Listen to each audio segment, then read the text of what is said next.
ZEE5 ಇರುವಾಗ ನೀವು ನಿಮ್ಮ ನೆಚ್ಚಿನ ಶೋಗಳನ್ನ ಎಂದಿಗೂ ಮಿಸ್ ಮಾಡಿಕೊಳ್ಳುವುದಿಲ್ಲ. ಅದು ಸಂಪೂರ್ಣ ಉಚಿತವಾಗಿ. ಈಗ ಎಕ್ಸಾಕ್ಟ್ ಆಗಿ ಹೇಳು, ಏನಾಯ್ತು ಅಂತ. ಅಕ್ಕರೆ, ಇದನ್ನ ಬರೀ ಮಲ್ಲಿಗೆ ಅಂತ ಸ್ಪೆಷಲ್ ಆಗಿ ಮಾಡಿಸಿರೋದು. ಯಾವುದೇ ಕಾರಣಕ್ಕೂ ಯಾರು ಬಂದು ಕೇಳೋರು ಇದನ್ನ ಕೊಡೋ ಹಾಗಿಲ್ಲ. ಅಕ್ಕರೆ, ಅವ್ರಿಗೆ ನನ್ನ ಮೇಲೆ ಮೊದಲಿನ ಥರ ಪ್ರೀತಿ ಇಲ್ಲ. ಅವ್ರಿಗೆ ನನ್ನ ಕಂಡ್ರೇನೆ ಆಗ್ತಾ ಇಲ್ಲ. ಹೀಗಿರುವಾಗ ಅವ್ರು ನನಗೆ ಅಂತ ಮಾಡಿರೋ ಅಡುಗೆ ಬಗ್ಗೆ ಪ್ರೀತಿಯಿಂದ ಯಾಕೆ ವಿಚಾರಿಸ್ತಾರೆ? ಅದು ಅಲ್ಲದೆ ಇದನ್ನ ಮಲ್ಲಿಗೆ ಮಾತ್ರ ಬಡಿಸ್ಬೇಕು, ಬೇರೆ ಯಾರಿಗೂ ಬಡಿಸ್ಬಾರ್ದು ಅಂತ ಹೇಳ್ತಾ ಇದ್ರು. ಅಕ್ಕರೆ, ಇದನ್ನೆಲ್ಲ ನೋಡ್ತಾ ಇದ್ರೆ ನನ್ಗೆ ಯಾಕೋ ಅವ್ರ ಹತ್ರಗೇನೋ ಬೆರೆಸಿದಾರೆ ಅಂತ ಅನಿಸ್ತಾ ಇದೆ. ಅಕ್ಕರೆ, ಜೀವ ತೆಗಿಯುವಂಥ ದೊಡ್ಡ ತಪ್ಪು ನಾನು ಏನು ಮಾಡಿದ್ದೀನಿ? ನನ್ನ ಮೇಲೆ ಯಾಕೆ ಅಷ್ಟೊಂದು ವೇಷ ಕಾರ್ತಾರೆ? ಅವ್ರನ್ನ ಪ್ರೀತಿ ಮಾಡಿದ್ದೆ ತಪ್ಪಾ? ನೀನ್ ಬಾ ನನ್ನ ಜೊತೆಗೆ. ಎಲ್ಲಿಗೆ ಅಕ್ಕರೆ? ಬಾ ಅಂತ ಹೇಳ್ತಿದ್ದೀನಲ್ಲ, ಬಾ. ಅಕ್ಕರೆ, ಬಾ.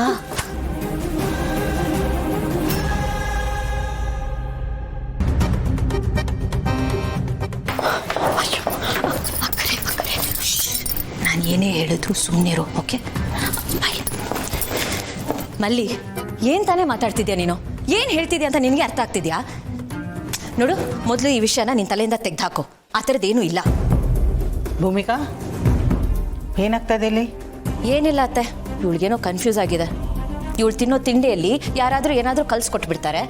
ಅದರಿಂದ ಇವಳ ಮಗುಗೆ ಏನಾದರೂ ಆಗೋಗುತ್ತೆ ಅಂತ ತಿಂಡಿನೇ ಮಾಡದೆ ಕೂತಿದ್ದಾರೆ.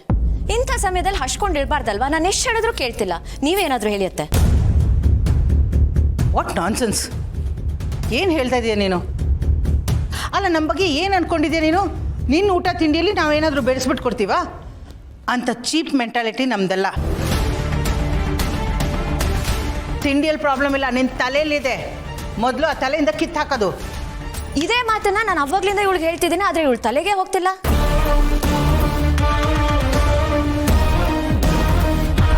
ಕೇಳಿಸ್ಕೊಂಡೇನಮ್ಮ? ಅತ್ತೆನೇ ಹೇಳಿದ್ರು ಆ ಥರದ್ದೇನೂ ಆಗಲ್ಲ ಅಂತ. ಈಗಾದರೂ ನಂಬ್ತೀಯಾ? ಎಲ್ಲ ಇವಳ ಏನು ಹೇಳಿದ್ರು ಇವಳು ನಂಬ್ತಿಲ್ವಲ್ಲ. ಅಮ್ಮ, ನಿನಗೆ ನಂಬಿಕೆ ಬರಕ್ಕೆ ಏನು ತಾನೇ ಮಾಡಬೇಕು? ಹಾಂ, ಅಲ್ಲ, ಇವಳು ಆಡೋದು ನೋಡಿದ್ರೆ ಇವಳು ಮಾಡೋ ಊಟ ತಿಂಡಿನ ಬೇರೆ ಯಾರಾದರೂ ಟೇಸ್ಟ್ ಮಾಡಿ ಆಮೇಲೆ ಇವಳು ಕೊಡಬೇಕಾ? ವಾವ್, ಸೂಪರ್ ಐಡಿಯಾ ಅತ್ತೆ. ನೋಡ್ದೇನೆ ಅತ್ತೆ ಎಷ್ಟು ದೊಡ್ಡ ಮಾತು ಹೇಳಿದ್ರು ಅಂತ. ಇನ್ಮೇಲಿಂದ ನಿನಗೆ ಬರೋ ಟೀ ಕಾಫಿಯಿಂದ ಹಿಡಿದು ಊಟ ತಿಂಡಿವರೆಗೂ ಅತ್ತೆನೇ ಟೇಸ್ಟ್ ಮಾಡಿ ನಿನಗೆ ಕೊಡ್ತಾರೆ. ಇದೇನು ಭೂಮಿಕಾ, ಇದೇನು ಹೀಗೆ ಹೇಳ್ತಾ ಇದೆಯಾ? ನಾನೇನೋ ಬಾಯಿ ಮಾತಿಗೆ ಹಾಗೆ ಹೇಳಿದೆ. ಶಕುಂತಲಾ, ನೀನು ಹೇಳಿದ್ದೇ ಸರಿಯಾಗಿದೆ. ಅವಳಿಗೆ ನಮ್ಮ ಮೇಲೆಲ್ಲ ಅನುಮಾನ ಬಂದಿದೆ ಅಂದಾಗ ಆ ಅನುಮಾನ ಬಗೆಹರಿಸ್ಬೇಕಾದ್ರೆ ಆ ಕೆಲಸ ನಾವೇ ಮಾಡಬೇಕು.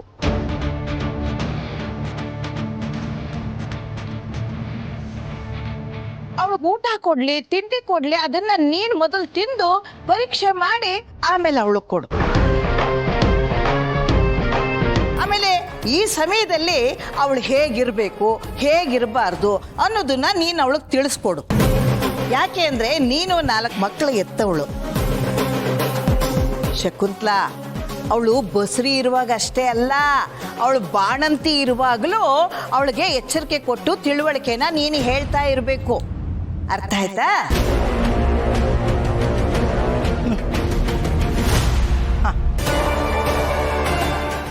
ZEE5 ಆಪ್ ಡೌನ್ಲೋಡ್ ಮಾಡಿ ಎಲ್ಲಾ ಸಂಚಿಕೆಗಳನ್ನು ಸಂಪೂರ್ಣ ಉಚಿತವಾಗಿ ನೋಡಿ.